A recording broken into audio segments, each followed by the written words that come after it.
मूषकयानं गवरीतनयं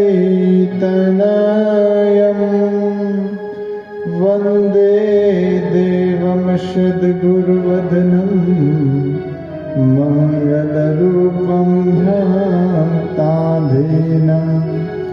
ज्ञानदाता गुरु साक्षात् तं दाता दयानिधे देवी सरस्वती च वन्दे हृदयेश्वता मातृवत् लालयित्री च पितृवत् मार्गदर्शिका नमोऽस्तु गुरुसत्तायै श्रद्धा प्रज्ञायुताक्षया नमोऽस्तु गुरवे तस्मै गायत्री रूपिणे सदा यस्य वाग्मतं हन्ति विषं संसारशङ्कम् कृष्णं नारायणं वन्दे कृष्णं वन्दे व्रजप्रियं कृष्णं द्वैपायनं वन्दे कृष्णं वन्दे प्रथाश्रुतम् ॐ देवकीनन्दनाय विद्महे वासुदेवाय धीमहि तन्नो कृष्णः प्रचोदयात् व्यासाय विष्णुरूपाय व्यासरूपाय विष्णवे नमो वै ब्रह्मनिधये वासिष्ठाय नमो नमः। भागवत पुराणं परमं पवित्रं व्यासर्वनिर्यत सहजं विरचितं ज्ञानस्य वरदं प्रतिपादयन् भागवत पुराणं परमास्तु तेजः भागवत पुराणं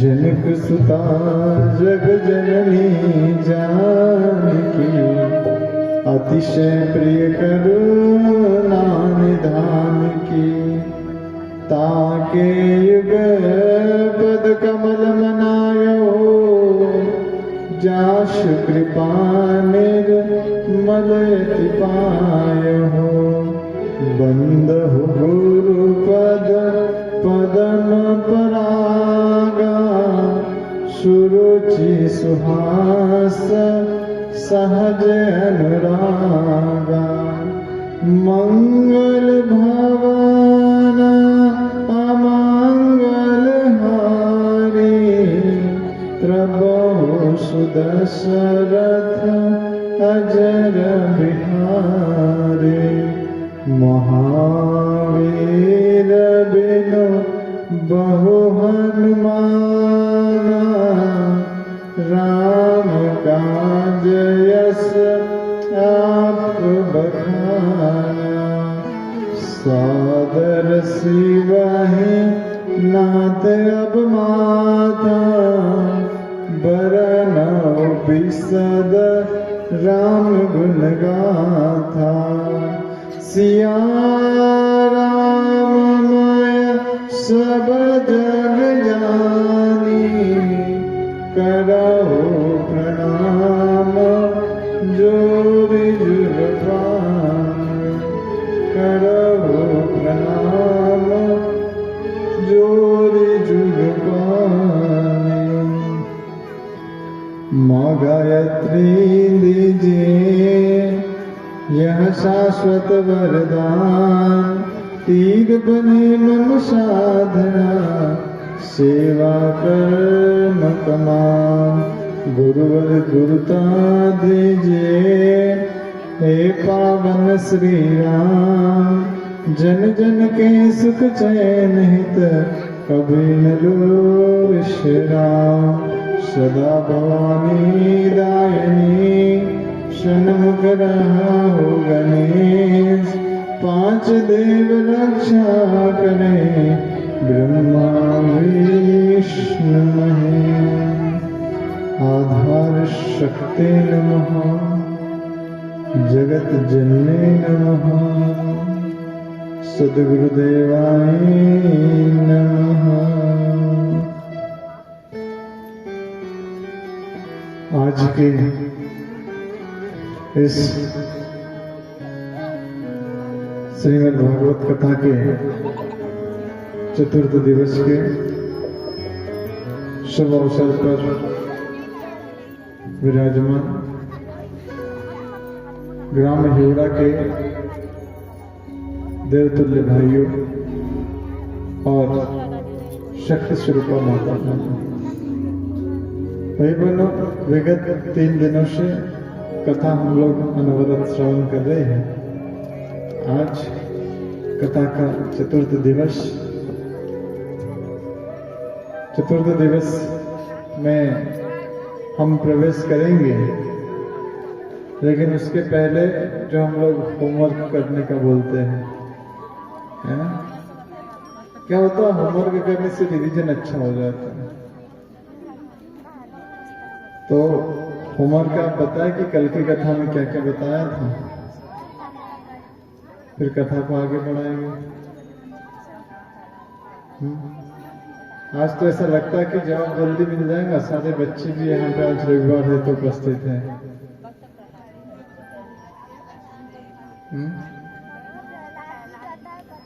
हाँ बेटा, वाह बहुत बढ़िया, ताली बजाओ बच्चे के लिए जोरदार। और क्या बताया था बेटा?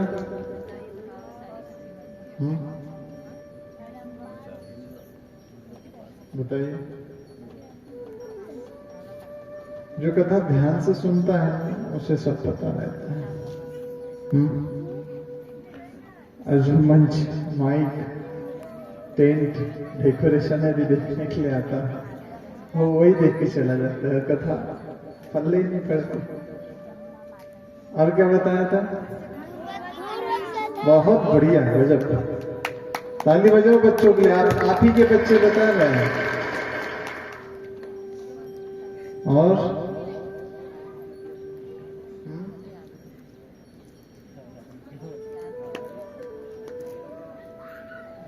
अच्छा, एक काम करते जाना, एक तरीका बताता। YouTube पे अपना एक चैनल है ना? YouTube पे अपना चैनल है तो कम से कम उसको देख करके आ जाएगा। घर से निकलने के पहले याद हो जाएगा जब जा रहे हैं। कुछ बच्चे क्या होता है पता है, परीक्षा के पहले वो पढ़ लेते हैं कि भूलना नहीं चाहिए। और कोई कथा बताई थी क्या? कुछ लोगों को तो पता रहता पर कौन बोलेगा, कौन एनर्जी खर्च करेगा, इसलिए भी नहीं बोलते। और कुछ?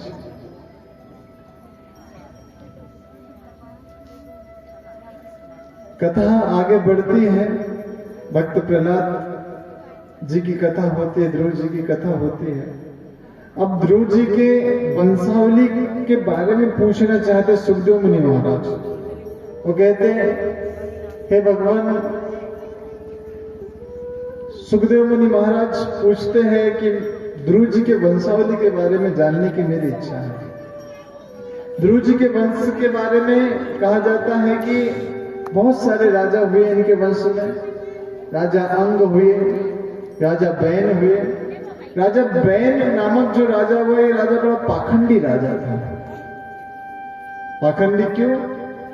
बोले शास्त्रों के अनुसार राजा के भीतर देवताओं के 6 गुण विद्यमान रहते हैं और इस प्रकार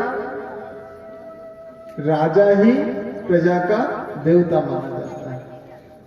तो राजा ही प्रजा का जब देवता माना जाता है, तो फिर वो राजा बैन ने क्या किया, मंदिरों के भीतर जितनी भी मूर्तियां रखी थी सारी मूर्तियों को तोड़ना फोड़ना और अपनी मूर्ति ले जाकर वहीं स्थापित करना प्रारंभ कर दिया। कल और एक राजा के दर्शन किए थे हमने ऐसे, क्या नाम था राजा का जो अपने आप को भगवान मानता था, क्या नाम था उसका? अरे गजब, मानना पड़ेगा बच्चे, हिरण्यकश्यप। वो भी कहता था बोले दूसरे कोई भगवान नहीं है, तुम्हारा भगवान कौन है? हिरण्यकश्यप ही है।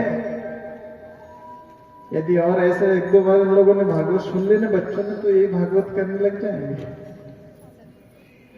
भाई बहनों, उन्होंने कहा कि बोले राजा के भीतर देवता के 6 गुण विद्यमान होते हैं, उस प्रकार राजा प्रजा का देवता हुआ।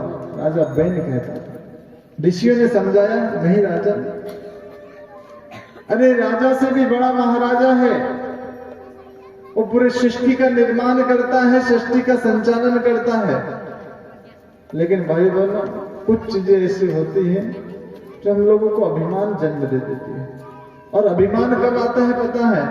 जब व्यक्ति के पास कुछ ना कुछ थोड़ा सा अधिक हो।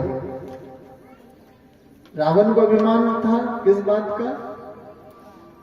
9 ग्रह 27 नक्षत्रों पर आधिपत्य था रावण का।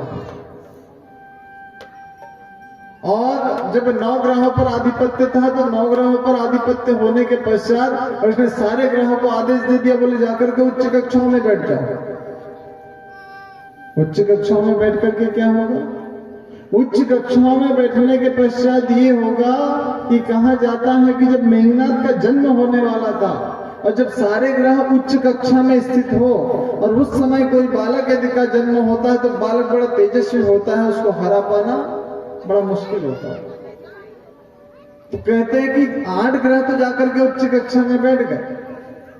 शनि ने मना कर दिया, साहब न्याय का देवता हो, ऐसा अन्याय कर नहीं सकता। कहते हैं कि रावण ने शनि के पैर को क्षति पहुंचा दी। और जब शनि के पैर को क्षति पहुंचा दी, तो जब हनुमान जी गए थे लंका में, तो लंका में जाने के पहले जब हनुमान जी के पूंछ में आग लगाई गई, है ना, तो पूंछ में आग लगाई गई, तो कहते हैं कि सबसे पहले हनुमान जी ने जाकर के शनि को मुक्त किया रावण की लंका में। और जैसे ही शनि मुक्त हुए, तो शनि की वक्र दृष्टि रावण पर पड़ी। शनि की वक्र दृष्टि रावण पर पड़ी और जाकर के सारी लंका जल गई, भ्रष्ट हो गई। इसलिए भाई बोलो, जो 9 ग्रह होते हैं ना, कैसे होने चाहिए? संतुलित होने चाहिए। हमारे भी कोई ग्रह कभी उच्च हो गया, कोई निम्न हो गया, कोई किसी घर में जाकर बैठ गया, कोई किसी कक्ष में जाकर के बैठ गया, तो हमारे जीवन में भी कहीं ना कहीं कोई ना कोई कष्ट तकलीफ आ ही जाती है। लेकिन कहा जाता है कि इन ग्रहों को किस प्रकार से संतुलित कर सके, तो वो एक मंत्र है। कौन सा? बोले ग्रह नक्षत्र ब्रह्मांड घनेरे सब गतिवान तुम्हारे प्रेरे। ग्रह नक्षत्र ब्रह्मांड में जितने भी हैं, सारे के सारे तुम्हारी प्रेरणा से प्रेरित होते हैं। और वो मंत्र कौन सा होता है? वो मंत्र गायत्री का है। गायत्री का जो मंत्र जाप करता है, उसका ग्रह संतुलित रहता है, ग्रह नियंत्रित रहता है। जो ग्रह की चाल होती है, जो ग्रह की दशा होती है हमारे जीवन में, ये नियंत्रित रहना चाहिए, संतुलित रहना चाहिए। तो भाई बहनों, इधर वो राजा ने कहा कि बोले सारा पूरे ब्रह्मांड में जितने भी देवी देवता है, सभी को मैं संचालित। इतना बड़ा अभिमान हो गया, मनुष्य को भी ऐसा ही अभिमान हो जाता है। अरे चिंतन करके देखिए, विचार करके देखिए भाई बहनों, कितना बड़ा ब्रह्मांड है। इतने बड़े ब्रह्मांड में कितने ग्रह हैं? कितने ग्रह? ग्रह कितने हैं बेटा? कितने? 8 ग्रह है। विज्ञान की दृष्टि से 8 है, लेकिन अध्यात्म 9 ग्रह कहता है। हम जिस ग्रह पर रहते हैं उस ग्रह का नाम क्या है? गजब, पृथ्वी। पृथ्वी में न जाने भाई बहनों कितने सारे महाद्वीप होंगे, हम लोग जिस महाद्वीप में रहते हैं उस महाद्वीप का नाम क्या है? क्या है? बच्चों के लिए तालियां बजाओ, बहुत बड़ा उनका नॉलेज है, बहुत बढ़िया। कौन से महाद्वीप में रहते हैं? एशिया महाद्वीप में रहते हैं। और एशिया महाद्वीप में भी इतने सारे देश है। जिस देश में हम लोग रहते हैं उस देश का क्या नाम है? भारत देश। भारत देश में भी इतने सारे प्रदेश है। जिस प्रदेश में हम लोग रहते हैं उस प्रदेश का क्या नाम है? मध्य प्रदेश। मध्य प्रदेश में भी इतने सारे जिले हैं। जिस जिले में हम लोग रहते हैं उस जिले का क्या नाम है? बैतूल। बैतूल में भी इतनी सारी तहसीलें हैं। जिस तहसील में हम लोग रहते हैं उसका क्या नाम है? बच्चों का नॉलेज तो बहुत जबरदस्त है। मुल्ताई में भी इतने सारे गांव है। जिस गांव में हम लोग रहते हैं उसका क्या नाम है? ह्यूरा में भी इतने सारे मोहल्ले हैं। जिस मोहल्ले में रहते हैं उसका क्या नाम है? अब सभी लोग अपने अपने मोहल्ले के नाम पता है। अच्छा, जिस मोहल्ले में हम लोग बैठे उस मोहल्ले का क्या नाम है? काली चौक। और इस मोहल्ले में भी न जाने कितने सारे मकान होंगे। उन मकानों में से एक छोटा सा मकान है किसका? हमारा अपना, आप लोगों का। हमारा नहीं, आप लोगों का। और उस मकान में भी न जाने कितने सारे सदस्य होंगे। उतने सारे सदस्यों में से एक छोटी सी इकाई किसकी? हमारी अपनी। अब सोचिए भगवान ब्रह्मांड कहां से प्रारंभ कर रहा है और हमारी जाकर के सीमा कहां पर खत्म हो रही है। और इतना सा छोटा सा नगण्य होने के पश्चात भी मनुष्य का अभिमान ऐसा रहता है कि पूरे ग्रह को मैं चला रहा हूं, चंद्रमा को मैं चला रहा हूं, सूर्य को मैं चला रहा हूं। अरे मैं वहां पे नहीं जाऊंगा तो ऐसा नहीं होगा, मैं वहां पे नहीं जाऊंगा तो वैसा नहीं होगा। भाई बहनों, हम लोग विचार करके देखे, चिंतन करके देखे कि हमारे पैदा होने के पहले भी ये संसार यथावत चल रहा था, हमारे मरने के बाद भी ये संसार यथावत चलेगा। चाहे कितने भी बड़े राजा महाराजा आ जाए, सभी लोगों को छोटा छोटा अभिमान हो जाता है, लेकिन सारे लोगों का अभिमान जाकर के उस मिट्टी में समाहित हो जाता है। क्यों मिट्टी में समाहित हो जाता है? क्योंकि कहा गया है कि सिकंदर सारे जहां के माली थे और जब गए तो दोनों हाथ खाली थे, साथ में जाता कुछ नहीं है। इसलिए हल्का फुल्का होकर के जीवन जीना चाहिए। जीवन में अभिमान नहीं करना चाहिए। अभिमान हो गया था राजा बहन को, सारी मंदिर की मूर्तियां तुड़वा दी और उस मंदिर में अपनी स्वयं की प्रतिमा स्थापित करवा करके पूजन करने लगा। ऋषिगण गए, समझाने लगे। हम लोग जैसे समझा रहे ना भागवत के माध्यम से, हाँ, भाईचारे से रहो, स्नेह से रहो, प्रेम से रहो, सौहार्द से रहो, मिलजुल करके रहो, यही समझा रहे हैं ना। ऋषिगण गए, ऋषियों ने समझाया, बोले राजा देख ये बात ठीक नहीं है, मंदिरों में भगवान की मूर्तियों को मत तोड़े। राजा मानने नहीं लगा। ऋषियों ने श्राप दे दिया और श्राप देने के पश्चात कहते हैं कि राजा जल करके भस्म हो गया। जैसे ही राजा जल करके भस्म हुआ, प्रजाजन ऋषियों के पास में गए और कहने लगे, हे गुरुदेव एक बात बताइए, बिना राजा के प्रजा कैसे रह सकती है?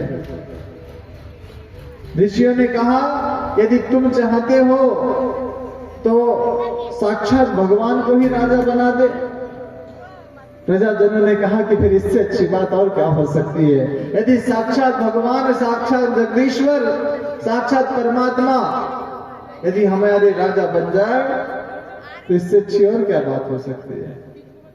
अब भाई बहनों कहते हैं कि जहां अंत्येष्टि हुई थी, अंत्येष्टि का जो अस्थि कलश था, अस्थि कलश वो राजा का, उसमें जो राजा की राख थी अंत्येष्टि की, उसमें दूध डाला गया। दूध डालने के बाद में ऋषियों ने घुमाया घुमाया घुमाया घुमाया। प्रजाजनों ने पूछा, बोले क्या कर रहे हो? बोले इसमें राजा की जो आत्मा है, जो परमात्मा से एकाकार हो गई है, उसी परमात्मा की आत्मा को इसमें सन्निहित कर रहे हैं। बोले अच्छा। जब उसमें मंथन किया, मंथन करने के पश्चात एक कौवा उड़ करके उसमें से निकला। जैसे ही कौवा निकला प्रजाजनों ने कहा, बोले गुरुदेव ये क्या है? बोले ये राजा के पाप है जो कौवा बन करके उड़ गए। अब भाई बहनों मंथन किया गया, मंथन में से पृथु महाराज जो भगवान का एक अवतार है, जिनके नाम से पृथ्वी का नाम पृथ्वी पड़ा, पृथु महाराज का जन्म हुआ। पृथु महाराज ने कुछ दिनों तक राज्य शासन की व्यवस्था सुचारू रूप से चलाई। उसके बाद में उन्हीं के वंश में एक राजा हुए, भरत जी, बड़े ही न्यायप्रिय राजा, सुशासन शासन की व्यवस्था व्यवस्थित चलाते थे। लेकिन भाई बहनों, जैसा हमने कल की कथा में बताया था कि मनुष्य 4 आश्रमों में जीवन जीता है। कौन कौन सा? ब्रह्मचर्य, ब्रह्मचर्य, गृहस्थ, वानप्रस्थ और संन्यास। ब्रह्मचर्य में क्या करता है? 0 से 25 वर्ष की अवस्था में मनुष्य की अवस्था ज्ञानार्जन करने की होती है, और ज्ञानार्जन के पश्चात 25 से 50 खाने, कमाने, परिवार बढ़ाने, परिवार के साथ में रहने, पारिवारिक दायित्वों का निर्वहन करने, इसकी लग होती है। तो 50 से 75 की अवस्था क्या होती है? 50 से 75 की जो अवस्था होती है वानप्रस्थी की अवस्था होती है। वानप्रस्थी का क्या दायित्व होता है? जो 50 से 75 की जो अवस्था होती है, इसमें जो हमने ज्ञान पाया, जो अनुभव पाया, उसको किसको देना है? समाज को देना है। भाई बहनों, पहले के जो ऋषिगण होते थे, पहले के जो महात्मा प्रबुद्ध वर्ग होता था, जब बाल पक जाते थे, हाथ पैरों से काम नहीं होता था, तो क्या करते थे? छोटे छोटे बच्चों को ऐसे मंदिरों में बिठा करके सुंदर सुंदर तालीम देते थे, अच्छी अच्छी कथा कहानियां बताते थे। लेकिन आज यदा कदा अन्यत्र गांव में भाई बहनों जो वानप्रस्थी होना चाहिए, जिनको वास्तव में छोटे छोटे बच्चों को श्रेष्ठ कहानियां बताना चाहिए, वो ताश के पत्ते खेलते हुए हम लोगों को दिखाई देते हैं। बुजुर्गों का ये दायित्व नहीं कि वो चौक चौराहों पर, मंदिरों पर बैठ करके ताश के पत्ते खेले। उनका दायित्व ये है कि आपने जो जीवन भर ज्ञान पाया, अनुभव पाया, जो परिश्रम के माध्यम से जो एक ज्ञान पाया, उनको, इन बच्चों को, इन नवनिहालों को दो, ताकि ये आगे चल करके इस गांव के लिए, समाज के लिए, इस राष्ट्र के लिए कुछ अच्छा कर सके। पहले की दादी नानियां श्रेष्ठ श्रेष्ठ कहानियां बताती थी, जिससे बच्चों का संपूर्ण जीवन बदल सके। अब भाई बहनों, भरत जी ने अपना शासन व्यवस्था अपने पुत्रों को दे करके चले गए, संन्यास्त हो गए, जंगल में चले गए। पहले वानप्रस्थी जंगल में, वनों में गमन चले जाते थे। जब भरत जी वन में चले गए तो एक नदी थी, गंडकी नदी। गंडकी नदी में स्नान करने लगे। जैसे ही गंडकी नदी में स्नान कर रहे थे, हिरणों का झुंड आया पानी पीने के लिए। हिरणों का झुंड पानी पीने लगा। अचानक पीछे से शेर की गर्जना हुई, शेर ने दहाड़ मारी, और जैसे ही शेर ने दहाड़ मारी तो सारा का सारा जो हिरणों का झुंड है नदी के इस पार से उस पार तक कूदने लगा। और जैसे ही कूदने लगा तो उसमें से एक गर्भवती थी, एक हिरनी गर्भवती। वो सारे झुंड के साथ में कूदने का प्रयास करने लगी, लेकिन गर्भवती होने की वजह से कूद नहीं पाई। बीच तालाब में ही, बीच गंडकी नदी में ही हिरण के बच्चे को, मृग बालक को जन्म दे दिया। और मृग बालक को जन्म देने के पश्चात कहते हैं कि वो जैसे ही कूदी तो कूदने के बाद उसकी मृत्यु हो गई। अब संतों का जो हृदय होता है बड़ा दयालु प्रवृत्ति का होता है। संत हृदय प्रत्येक व्यक्ति को अपना कहता है। उनने कहा कि प्राणी हुआ तो क्या हुआ, अब इसकी देख रेख कौन करेगा? तो भाई बहनों, उसकी देख रेख करने के लिए उस मृग बालक को फिर भरत जी ने अपने साथ में अपने कुटिया में ले गया। अब अपने कुटिया में ले गया। अपने कुटिया में ले जाने के पश्चात कहते हैं ना, हम लोग यदि कुत्ते का बच्चा पाल लेते तो उसके साथ में मोह हो जाता है, तोता पाल लेते तो उसके साथ में मोह हो जाता है, हमारे जो गाय बैल पशु रहते उनके साथ में हम लोगों को मोह हो जाता है। होता नहीं होता? वो हमारी बातें सुनने लग जाते हैं, हम उनकी भावनाओं को समझने लग जाते हैं, हमें पता हो जाता है कि उनके भोजन का समय हुआ, पानी का समय हुआ, एक भावनात्मक संबंध हम लोगों का उनके साथ में जुड़ जाता है। अब भावनात्मक संबंध जुड़ता तो है, लेकिन भाई बहनों, भावनात्मक संबंध उतना ही जुड़ना चाहिए कि अंत समय में छोड़ने में समस्या ना हो। क्योंकि जब हम लोगों को किसी भी वस्तु के साथ में मोह हो जाता है तो मोह बड़ा खतरनाक होता है। अब उस मृग बालक के साथ में भरत जी को मोह हो गया। भरत जी खाना खाने जाएंगे तो मृग बालक को साथ में ले जाएंगे, भरत जी बाहर घूमने जाएंगे तो मृग बालक को साथ में ले जाएंगे, भरत जी पूजा करेंगे तो मृग बालक को साथ में रख करके पूजा करेंगे, भरत जी शयन करेंगे तो मृग बालक को साथ में लेकर के शयन कराएंगे। अर्थात मृग बालक के बिना अब एक भी समय भरत जी का बीतता नहीं था। एक दिन क्या हुआ, मृग बालक बाहर बैठा हुआ था, भरत जी कुटिया के भीतर गए। कुटिया के भीतर जाने के पश्चात भरत जी ने देखा बाहर आकर के कि मृग बालक तो है ही नहीं। ढूंढने लगे भरत जी कि मृग बालक कहीं मिल जाए, मृग बालक कहीं मिल जाए, मृग बालक दिखा नहीं। अब मृग बालक कहीं दिखा नहीं तो भाई बहनों, पागलों के जैसे जंगलों में मृग बालक को ढूंढने लगे। तो मृग बालक कहां चला गया? मृग बालक अपने जैसे हिरणों के झुंड को आया देखकर उसमें शामिल हो गया और उनके साथ में चला गया। अब जब उनके साथ में चला गया, भरत जी बड़े आकुल व्याकुल परेशान हो गए और इतना मोह उस मृग बालक के साथ में भरत जी को हो गया था कि कहते हैं कि जिससे ज्यादा प्रीति होती है, जिससे ज्यादा प्रेम होता है, जिससे ज्यादा स्नेह होता है, जिससे ज्यादा मोह होता है, अंत समय में मरने पर भी हमारे मुख से वही नाम निकलता है। तो भरत जी के मुख से भगवान का नाम नहीं निकला, भरत जी के मुख से क्या निकला? मृग बालक का नाम। और अंत समय में मृग बालक का नाम निकला। तो भाई बहनों, अगला जो जन्म है भरत जी का, वो मृग के रूप में हुआ। सोचिए, इसलिए अंत समय में हमें क्या नाम लेना है, अंत समय में हमें क्या बोलना है, इसका विशेष ध्यान रखिए। क्योंकि अंत समय में हमारा जैसा मुख से नाम निकलता है, अंत समय में हमारी जैसी दशा होती है, अगला जन्म, अगली योनि भाई बहनों उसी रूप में हम लोगों की होती है।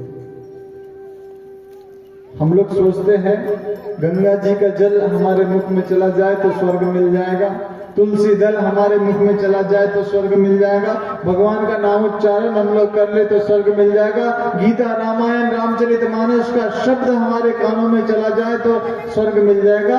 है बनो, विचार करके देखना, चिंतन करके देखना। हम लोग कहते हैं ना, गंगा हमारे पापों को क्या करती है?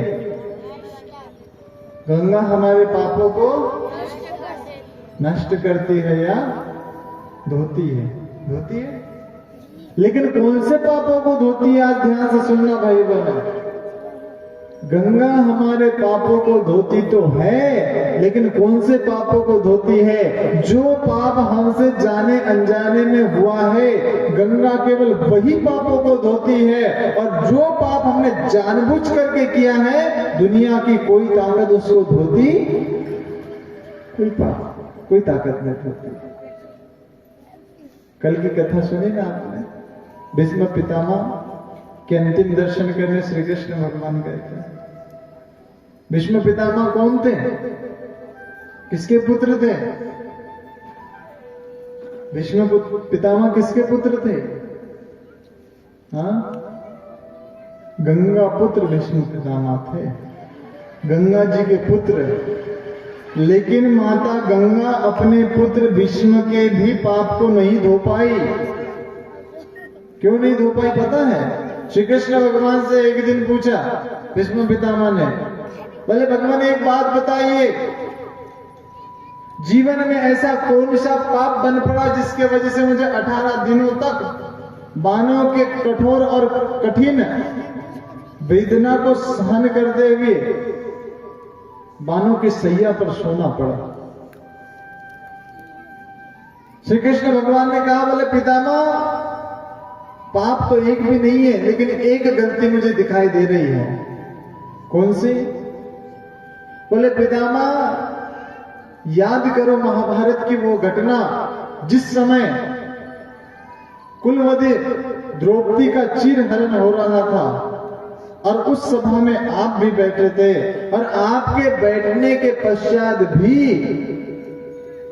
चीरहरण वहां पर हुआ। भीष्म पितामह ने कहा, तो बोले उस सभा में केवल मैं अकेला ही चुपचाप बैठा था क्या?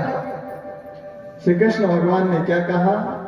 बोले पितामह अन्य लोग भी चुप बैठे थे, लेकिन जो अन्य लोग पितामह चुप बैठे थे, पितामह वो अन्य लोग राजा के सामने बिना राजा की आज्ञा के बोल नहीं सकते थे, लेकिन पितामह आप पर किसी राजा की आज्ञा चल नहीं सकती। आपकी प्रतिज्ञा केवल हस्तिनापुर के प्रति है, कोई राजा आपको आदेश नहीं कर सकता, कोई राजा आपको आज्ञा नहीं दे सकता। इसलिए आप उस शक्ति के बाहर थे और आप चाहते तो किसी की हिम्मत नहीं होती और आप चीरहरण को रोक सकते थे। बोले पितामह बस उतनी सी गलती हुई, और उतनी सी गलती होने के वजह से पितामह आज 18 दिनों तक तुम्हें बाणों की सैया पर सोना पड़ा। भाई बहनों, गंगा जी ने अपने पुत्र के पाप को नहीं धो पाए। गंगा जी अपने स्वयं के पुत्र के पाप को नहीं धो पाए, तो हमारे और आपके पापों को धो लेगी क्या? हाँ? गंगा पाप धोती है, लेकिन कौन से पापों को धोती है? जो हमसे जाने अनजाने में पाप हुए उस पापों को गंगा धोती है, और जो हमने जानबूझ करके पाप किए हैं, दुनिया की कोई ताकत उस पाप को धो नहीं सकती। मेरे भाई बहनों, कोई ताकत नहीं धो सकती। तो कहा जाता है कि भाई बहनों, कर्म जो है बड़ा सोच समझ करके करना पड़ता है। कब कौन से कर्म का फल हम लोगों को मिल जाएगा इसका कोई ठिकाना नहीं है। हम चाहे कितने भी बड़े हो जाए, लेकिन यदि हमारा अपना स्वयं का सिरदर्द हो रहा है, तो हम यदि अपने भाई को कहे कि बोले भैया मेरा सिरदर्द तू ले ले, बदले में 1 लाख रुपए ले लेना, वो ले सकता है क्या? हाँ, भुगतना तो हमको ही पड़ेगा। पेट दर्द यदि हमारा हो रहा और हम कहें हमारे पति से, पत्नी से, रिश्तेदार से, नातेदार से, बोले भैया मेरा पेट दर्द ले ले, बदले में 5 लाख रुपए ले लेना, ले सकता है क्या?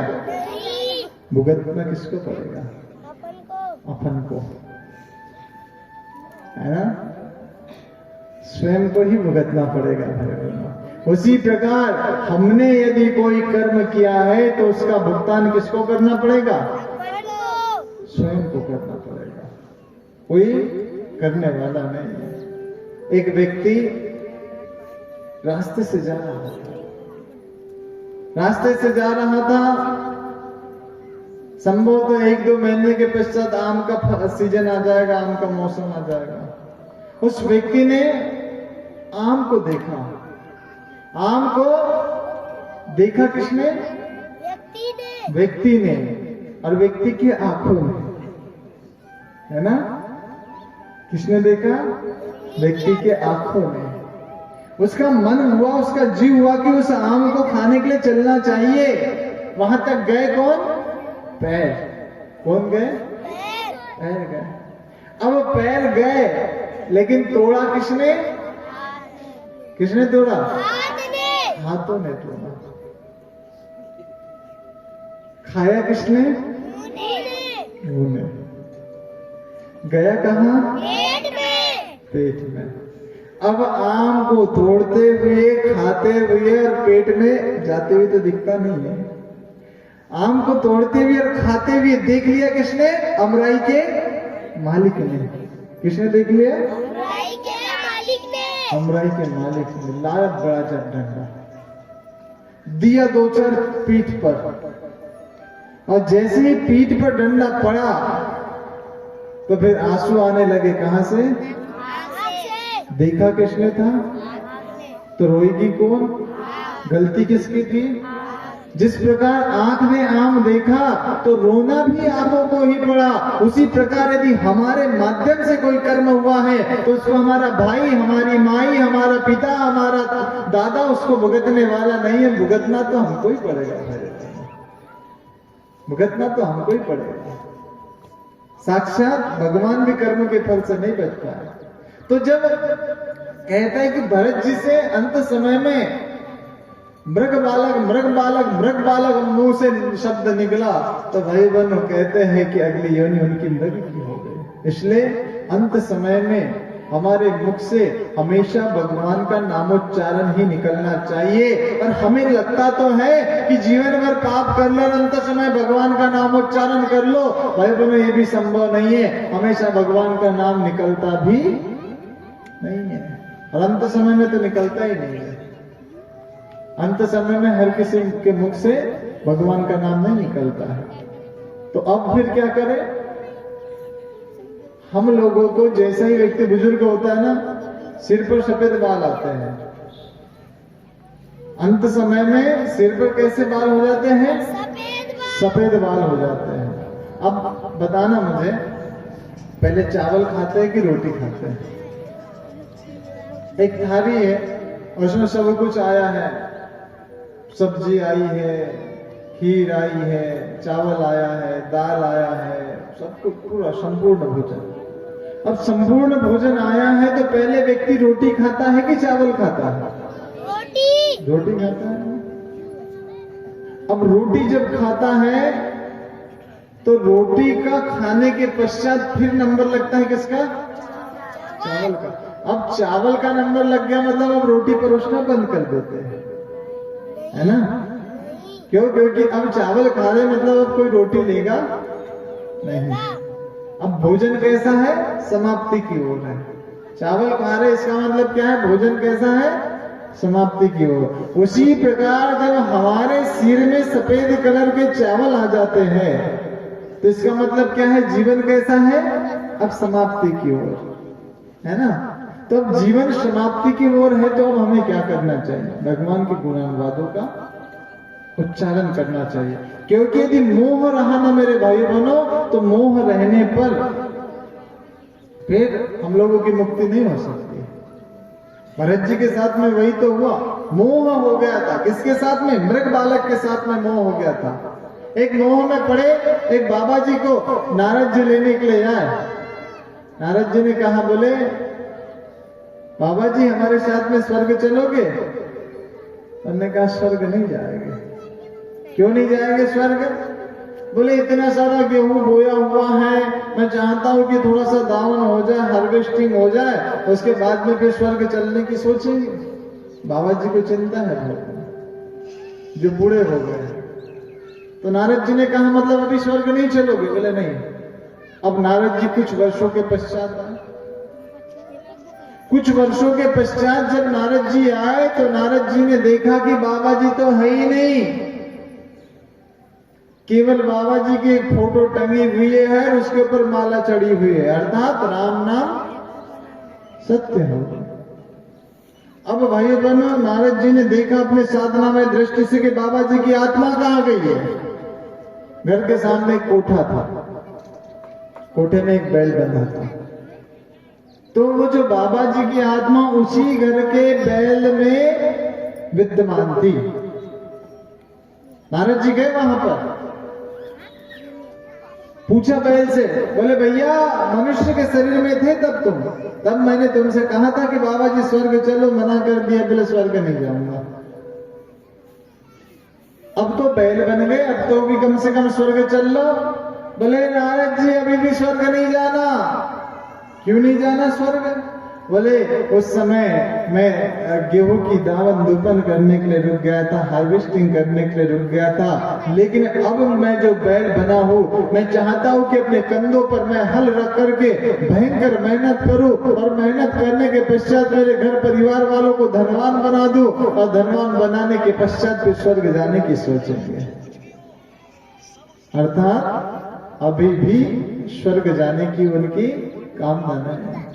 उन्होंने कहा कि अरे अंत समय में तो मुक्ति का जतन किया जाता है, मुक्ति किस प्रकार से होगी इसके बारे में विचार किया जाता है। तुमने तो कहा घर परिवार गृहस्थी में, खेती बाड़ी नौकरी व्यापार में अपना दिमाग लगा करके रखा मनुष्य के शरीर में। अब जब बैल बन गए हो तो अब कह रहे हो कि मैं बैल बन करके अपने घर परिवार वालों को धनवान बनाना चाहता हूं। अब बैल बनने के पश्चात वो स्वर्ग जाने के लिए तैयार नहीं थे। अब भाई बनो, नारद जी कुछ वर्षों के पश्चात आए। नारद जी ने देखा कि कोठे में बैल भी नहीं है, तो वो बैल की आत्मा कहां चली गई? वो बैल की आत्मा चली गई वे कुत्ते के भीतर। उन्होंने देखा कि अब तो बाबा जी कुत्ते की आत्मा में चले गए। उनने कहा, बोले बाबा जी तब आया था मनुष्य के शरीर में, पूछा स्वर्ग चलो, मना कर दिया।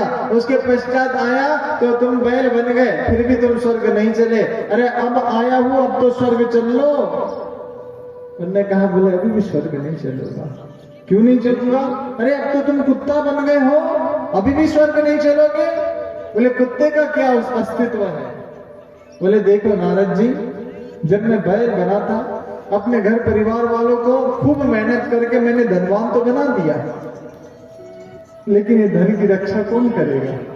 तो धन की रक्षा के लिए मैं कुत्ता बन गया हूं, क्योंकि मेरे जो नाती पोते हैं, जो मेरे बहू और बेटे हैं, ये इतना आलसी है, निकम्मा है कि यदि चोर आकर के धन को चोरी करके भी चला जाए तो इनको पता नहीं चलता है। इसलिए मैं कुत्ता बनकर के उस धन की रक्षा करता हूं, इसलिए मैं कुत्ता बन गया हूं। देखिए भगवान, मोह कैसा व्यक्ति को फंसाता है। नारद जी ने कहा, मतलब अभी भी स्वर्ग नहीं चलोगे? बोले नहीं। तब कहते हैं कि फिर कुछ वर्षों के पश्चात नारद जी फिर आए, तो अब वो कुत्ता भी नहीं, अब घर के सामने से एक नाली बह रही थी और वो नाली में एक मेंढक था और वो मेंढक इधर का उधर, उधर का उधर कूद रहा था। नारद जी ने कहा कि बोले बाबा जी अब तो तुम मेंढक बन गए हो, मेंढक का क्या अस्तित्व है? बोले मेंढक का भी अस्तित्व है। नारद जी ने कहा कि क्या अस्तित्व है? अरे जब मनुष्य के शरीर में था तब मैंने कहा था कि स्वर्ग चलो, तुम नहीं चले, फिर तुम बैल बन गए, फिर मैंने कहा स्वर्ग चलो, नहीं चले, फिर उसके बाद में तुम कुत्ता बन गए, फिर मैंने कहा स्वर्ग चलो, नहीं चले, अब तो मेंढक बन गए। तो फिर उन्होंने कहा कि बोले देखो नारद जी, जब ये मेरे छोटे छोटे नातिन मुझे कंकड़ मारते हैं तो मुझे फूलों का जैसा लगता है, और जब फूलों के जैसे लगता है तो फिर मुझे ऐसा लगता है कि मुझे स्वर्ग जाने की आवश्यकता नहीं है, मेरा स्वर्ग तो इस कीचड़ में ही है, इस नाली में है। नारद जी ने मेंढक का कान पकड़ा, एक तमाचा लगाया, बोले मूर्ख, ऐसे यदि नाली में, ऐसे यदि कीचड़ में तू स्वर्ग को देखेगा, ऐसे गृहस्थी में यदि स्वर्ग को देखेगा, ऐसे ही मोह माया में यदि स्वर्ग को देखेगा तो तेरी मुक्ति नहीं हो सकती। इसलिए भाई बहनों, कितना सुंदर कहा है कि मुक्ति का कोई तो जतन कर ले और रोज थोड़ा थोड़ा क्या कर ले? हरि का भजन कर ले। आइए थोड़ा थोड़ा हरि का भजन करते हैं।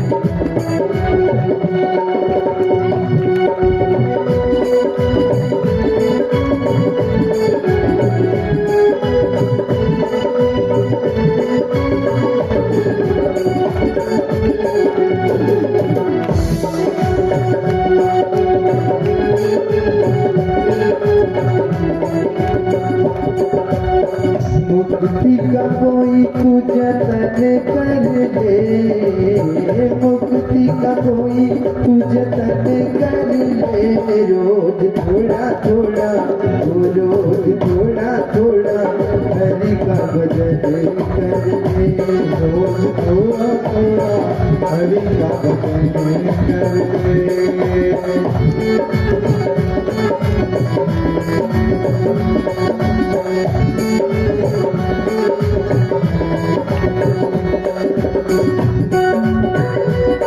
ताली बजाए सभी लोग।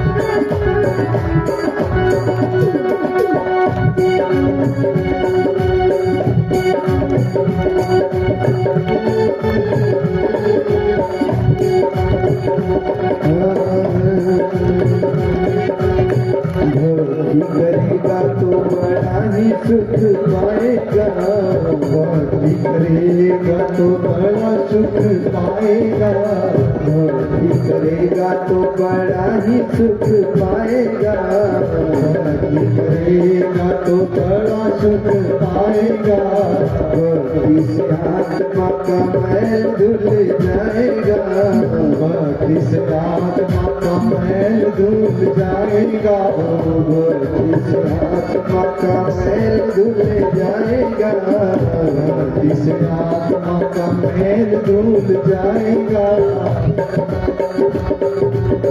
आत्मा के साथ साथ मन कर ले, आत्मा के साथ साथ मन कर ले, रोज थोड़ा थोड़ा रोज थोड़ा थोड़ा हरि का भजन कर ले, थोड़ा थोड़ा हरि का भजन कर ले। ताली बजाते रहे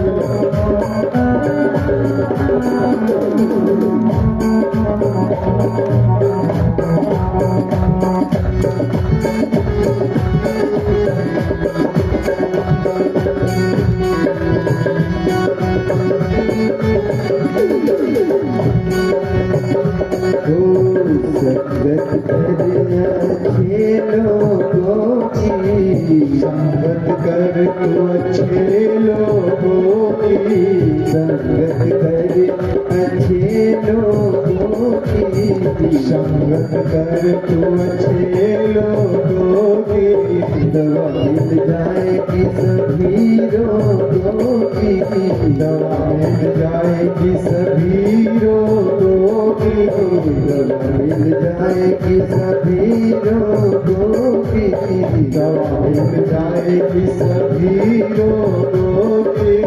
जिंदगी को अपनी चमन कर ले, जिंदगी को अपनी चमन कर ले, रोज थोड़ा थोड़ा रोज थोड़ा थोड़ा हरि का भजन कर ले, थोड़ा थोड़ा हरि का भजन कर ले।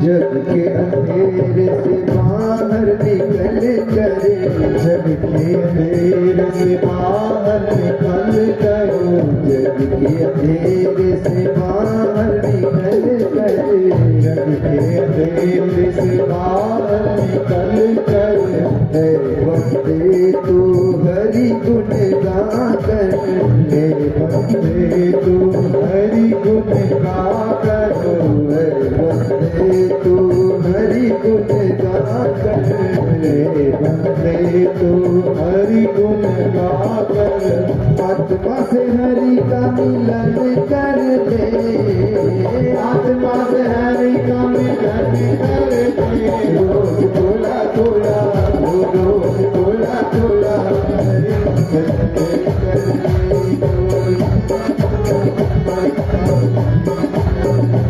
रोज कर ले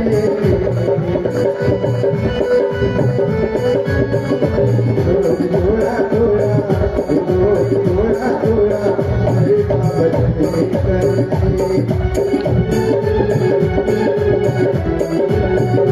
रोज थोड़ा थोड़ा हरि का भजन कर ले रोज थोड़ा थोड़ा हरि का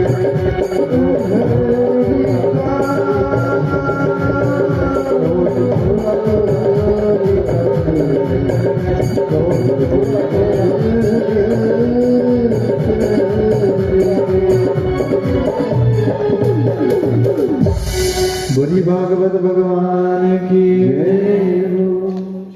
रोज थोड़ा थोड़ा हरि का भजन कर ले, मुक्ति का कोई जतन कर ले। भाई बनो, हमको कहीं जाना होता है, मामा के यहाँ जाना है, ननिहाल जाना है, बुआ के यहाँ जाना है, ससुराल जाना है, रिश्तेदार के यहाँ जाना है, नातेदार के यहाँ जाना है। हम लोग तैयारी करते हैं हाँ, कितने दिन रहना है, यदि कहीं ट्रेन से जाना है तो फिर टिकट कटाना है, फ्लाइट से आना है तो टिकट कटाना है। पता करते हैं कि जिस गांव हम जा रहे हैं वहां बस कौन सी जाती है, कितने बजे तक पहुंचेंगे, कितने दिनों तक रहना है तो कितने जोड़ी कपड़े रखना है, बच्चे साथ में जा रहे हैं तो बच्चों का खिलौना क्या क्या ले जाना है। होती तैयारी हाँ, मोबाइल ले जा रहे, चार्जर ले जाना है, कपड़े ले जाना, सब सारी तैयारी रहती है। तो हमें कहीं मेहमान जाना है 4-8 दिन तो उसके लिए तैयारी करते हैं, और एक दिन हमेशा हमेशा के लिए जाना है, उसकी कोई तैयारी की है क्या? उसकी कोई तैयारी नहीं है। अच्छा, ईमानदारी से बताना, कहीं मेहमान बिना सामान के हम लोग चले जाए तो समस्या होती है ना? कितनी समस्या होती है वहां पर। एक तो कपड़े नहीं पहनने के, मोबाइल नहीं चार्जिंग वाला, हाँ? तो भाई बहनों, जहां पर हम लोग बिना तैयारी के जाते हैं वहां बड़ी समस्या हो जाती है, और उस परमात्मा के पास में बिना तैयारी के हमेशा हमेशा के लिए चले जाते तो फिर वहां क्या समस्या होगी?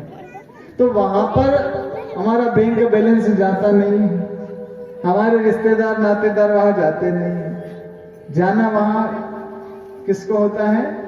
हमें अकेले कोई जाना। अब जब अकेले कोई जाना होता है तो वहां केवल एक टिकट चलती है, वो पुण्य की टिकट। किसने कितना पुण्य किया उस हिसाब से वहां पर रिजर्वेशन होता है।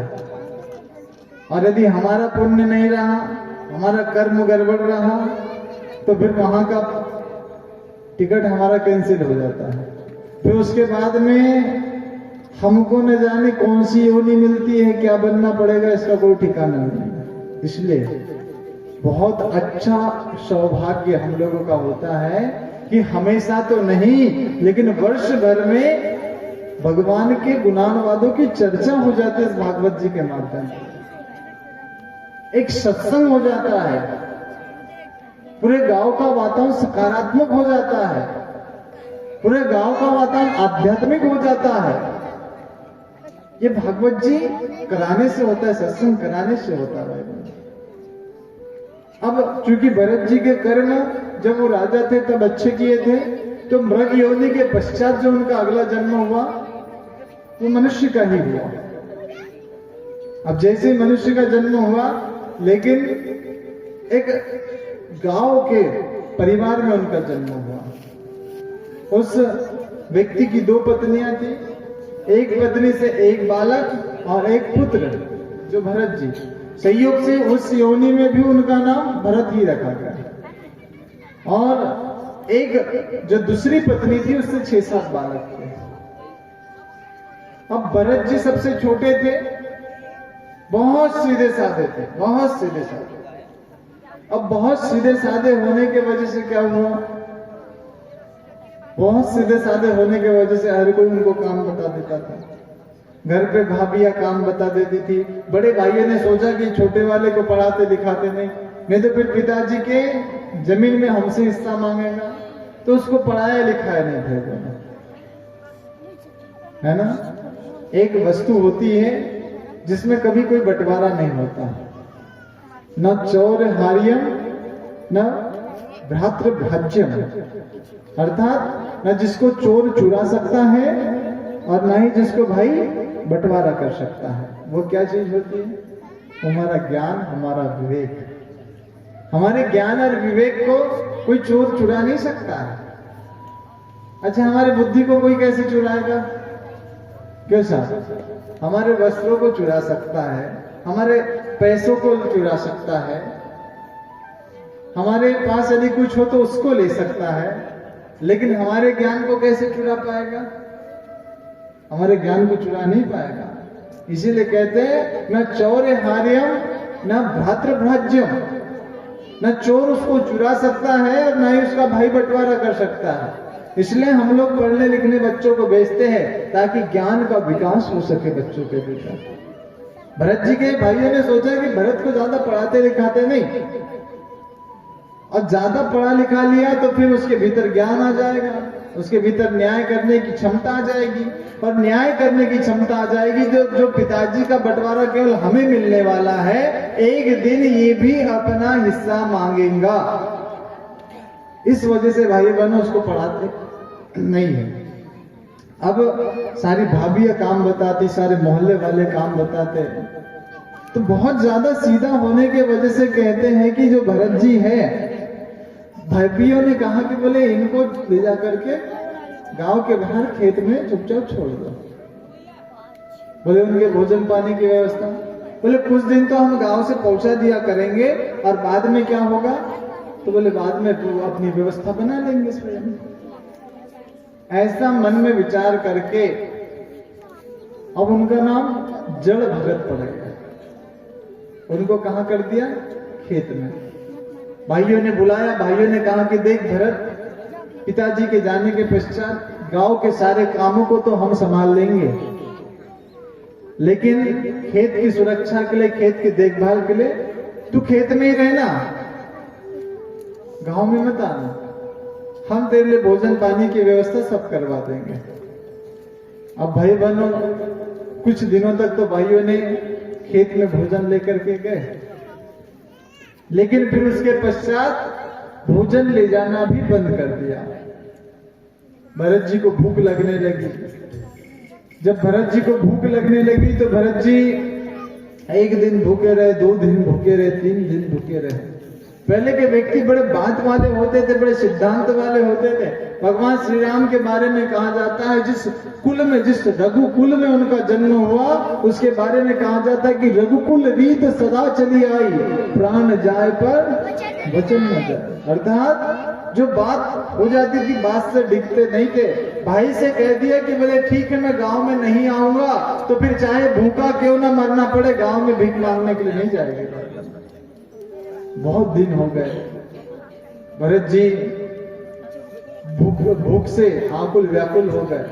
उसी खेत के पास में एक भद्रकाली का मंदिर था, प्रसिद्ध मंदिर था।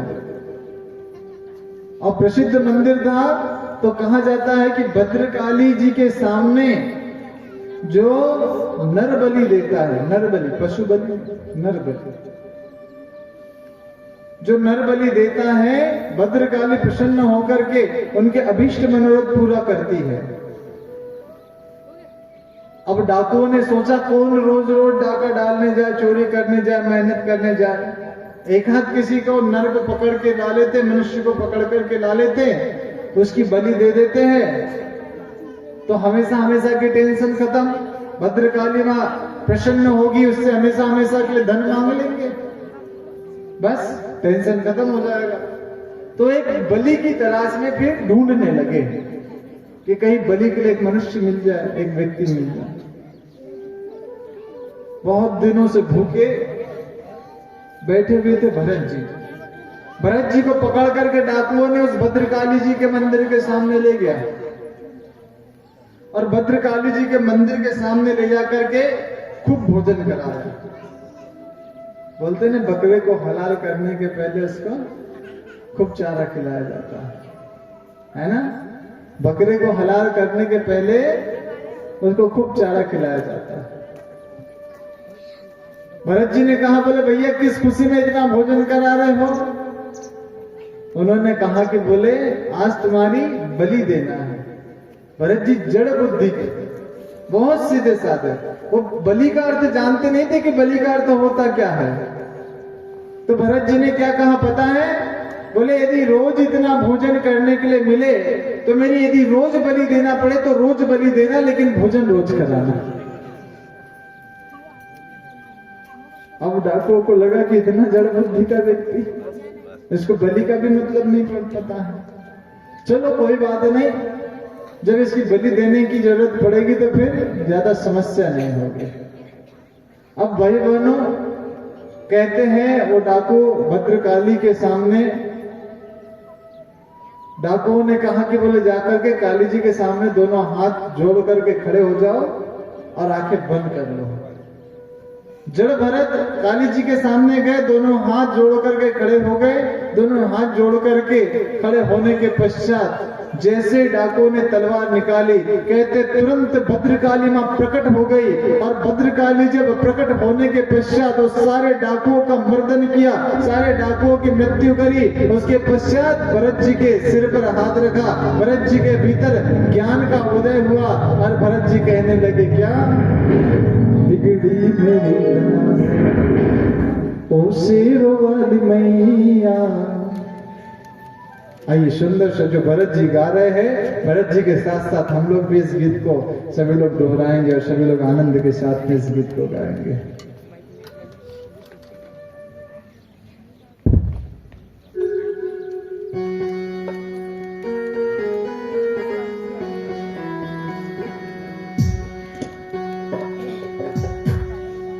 बिगड़ी मेरी बना दे,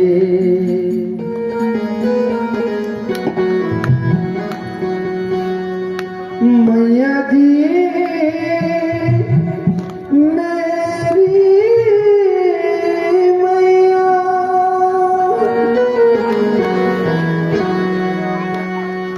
बिगड़ी मेरी बना दे, बिगड़ी मेरी बना दे, ऐसे रोल मैया, ऐसे रोल मैया। बिगड़ी मेरी बना दे, बिगड़ी मेरी बना दे, ऐसे रोल मैया।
को मेरी अखियाँ कब से तरस रही है मेरी अखियाँ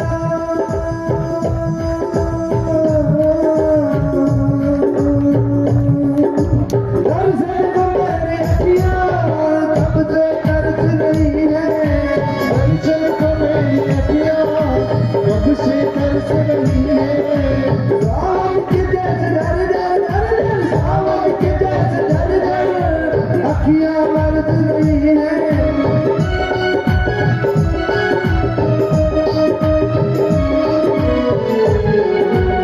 दर पे मुझे बुला ले दर पे मुझे बुला ले मेरी मैया दर पे मुझे बुला ले ऐसे रवाल में मुझे मुझे बुला ले मुझे मुझे बुला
ले ऐसे रवाल में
भाई बहनों, जब भरत जी के ऊपर माता भद्रकाली की कृपा हुई और ज्ञान का उदय उनके भीतर हुआ, तो ज्ञान का उदय होने के पश्चात फिर कहते हैं कि वहां से उस स्थान से राजा जी की पालकी जा रही थी। जैसे ही राजा की पालकी जा रही थी तो राजा की पालकी जाते समय कहते हैं कि पालकी वाले की एक की तबीयत गड़बड़ हो गई, और जैसे ही तबीयत गड़बड़ हुई तो उन्होंने आसपास देखा कि कहीं कोई व्यक्ति मिल जाए जिसको बदले में धन दे देंगे और राजा की पालकी कम से कम एक व्यक्ति पालकी को उठा करके राजा की पहुंचा दे। अब कहते हैं कि राजा की पालकी में 4 व्यक्तियों ने पालकी को पकड़ा, 3 व्यक्ति तो राजा के थे, एक भरत जी ने पकड़ लिया। अब जैसे ही भरत जी ने पालकी को पकड़ा तो भाई बहनों, भरत जी कभी कूदते थे, कभी दौड़ते थे, कभी धीरे हो जाते थे, कभी रुक जाते थे, कभी हंसने लग जाते थे, कभी रोने लग जाते थे। तो ऐसा करते समय जो पालकी के भीतर जो राजा बैठा हुआ था, राजा ने पालकी को रुकवाया, बोले कैसे चल रहे हो? अपने सेवकों से कहा, ये कोई चलने का तरीका है? बार बार पालकी इधर के उधर हो रही है, मुझे चोट लग रही है। तब सेवकों ने कहा, बोले महात्मा जी, अभी एक जो नया व्यक्ति जो भर्ती हुआ है ना, वो कभी चलता है, कभी कूदता है, कभी रोने लग जाता है, कभी हंसने लग जाता है। राजा से कहा। तो फिर राजा ने पूछा उससे, भैया क्या समस्या है, क्यों ऐसा करता है? तो उन्होंने कहा कि बोले भैया देखो, मैं छोटे छोटे जीव जंतु को देख करके चलता हूं, कहीं अनजाने भी मेरे से गलती ना हो जाए, कहीं कोई चींटी मेरे पैर में दबकर न मर जाए, कहीं कोई ऐसा जीव जंतु यदि दब जाता है तो फिर मुझे रोना आ जाता है, और यदि बच जाता है तो फिर मैं हंसने लग जाता हूं। तो राजा ने कहा कि बोले यदि ऐसे चलोगे तो मुझे चोट लगेगी। तो राजा से फिर जड़ भरत ने पूछा, बोले किससे मिलने जा रहे हो? बोले अपने गुरु से मिलने जा रहे हो। भरत जी ने कहा, बोले अपने गुरु से मिलने जा रहे हो और अपना संपूर्ण वैभव लेकर के जा रहे हो? अरे जब गुरु से मिलना है तो फिर पैदल गुरु से मिलने जाता है। अपना वैभव, अपनी सेना, अपने सेवक, अपने नौकर, अपने चाकर, हाथी, घोड़ा, पालकी, ये लेकर के गुरु के पास में नहीं जाना पड़ता है। गुरु के पास में पैदल जाना पड़ता है। वास्तव में भाई बहनों, जब भगवान के मंदिर जाओ तो भगवान के मंदिर जाओ तो कोशिश करो कि भगवान के मंदिर पैदल जा सको। यदि दूर है, बहुत दूर है, समय की बचत करना है तो फिर गाड़ी का उपयोग कर लिया करें, लेकिन भगवान के मंदिर जाना है तो कोशिश करें कि पैदल जाए। अपने गुरु से मिलना है तो भाई बहनों सामान्य भाव में मिले।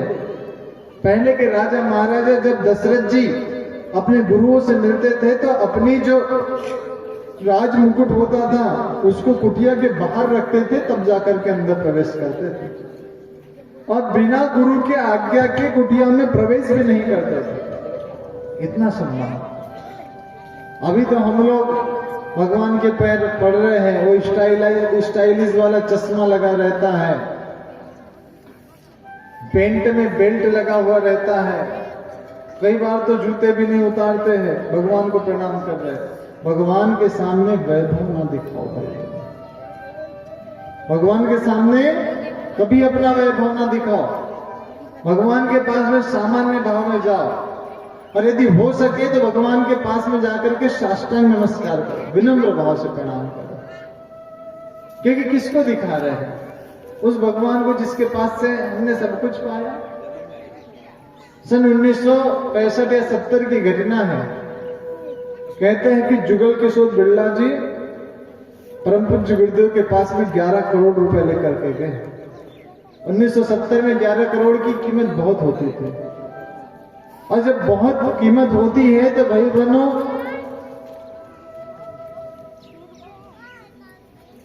उन्होंने कहा कि बोले गुरुदेव ऐसा मंदिर बनाइए सोने का, ना भूतो ना भविष्यति, ना कभी बना और नहीं कभी बन सकता है। भाई बहनों, दूसरे संत होते, दूसरे महात्मा होते, तुरंत जुगल किशोर बिरला जी का ध्यान रख लेते हैं। गुरुदेव ने पूछा, बोले बिरला जी पैसा आता कहां से है? बोले साहब व्यापारी आदमी हो, भगवान कृपा कर देता है, भगवान की कृपा से पैसा आ जाता है। गुरुदेव ने कहा कि बिरला जी, जब आप जैसे व्यापारी पे भगवान कृपा कर सकता है तो मेरा भी कोई संबंध भगवान से होगा, और जब लगेगा तब सीधा भगवान से मांग लूंगा। अर्थात भाई बहनों, भगवान के साथ में संबंध स्थापित करें, फिर भगवान हमारे सारी समस्या का समाधान कौन करेगा? भगवान करेगा।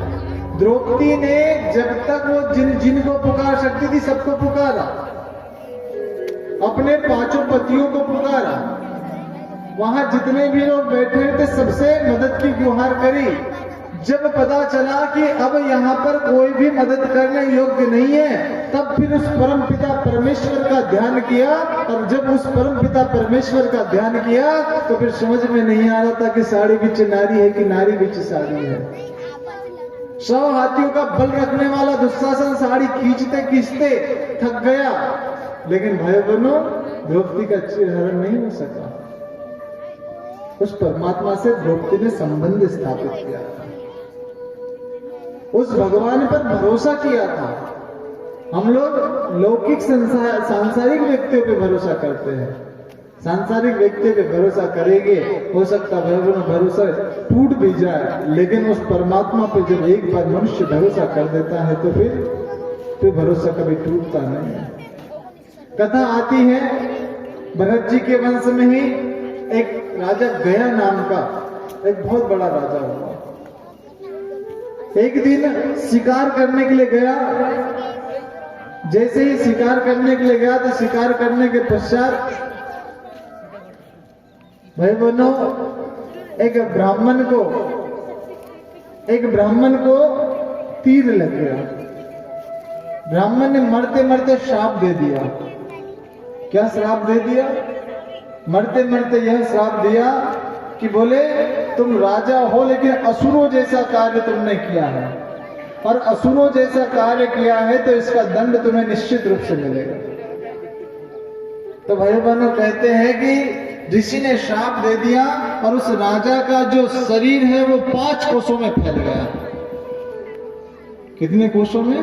5 कोसों में। जब 5 कोसों में राजा का शरीर फैला तो उसने सोचा कि अब मैं क्या राज्य दरबार में जाऊं, जंगल में रहने लगा।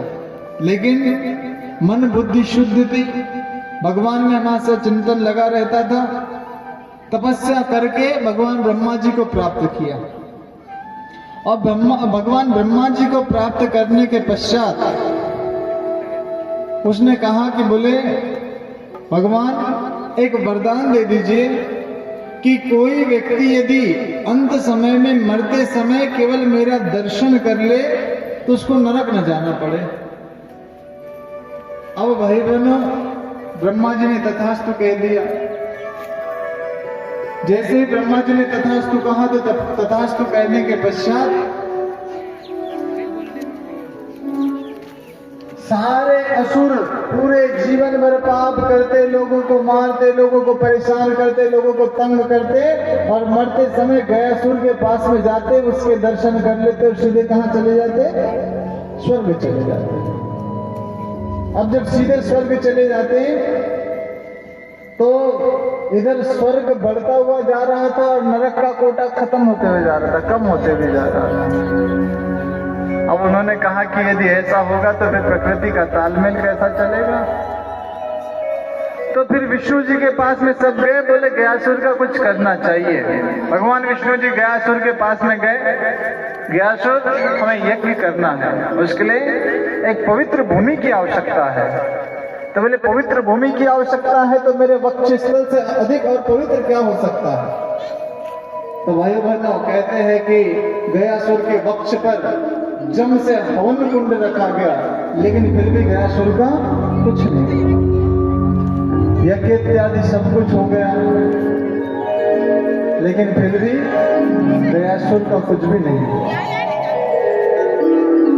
अब भाई बहनों, गयासुर का जब कुछ नहीं हुआ तो गयासुर का कुछ नहीं होने के पश्चात विष्णु जी ने कहा कि देखो गयासुर, अब मुझे तुम्हें मारना पड़ेगा। क्यों मारना पड़ेगा? बोले क्योंकि इसमें तुम्हारी गलती नहीं है, तुम्हें तो वरदान मिला है कि अंत समय में जो तुम्हारे दर्शन कर लेगा, जो तुमको देख लेगा, उसको नरक कभी नहीं मिलेगा, उसको स्वर्ग मिल जाएगा। लेकिन व्यासुर यदि ऐसा ही होता रहा तो ये सृष्टि नरक से खाली हो जाएगी।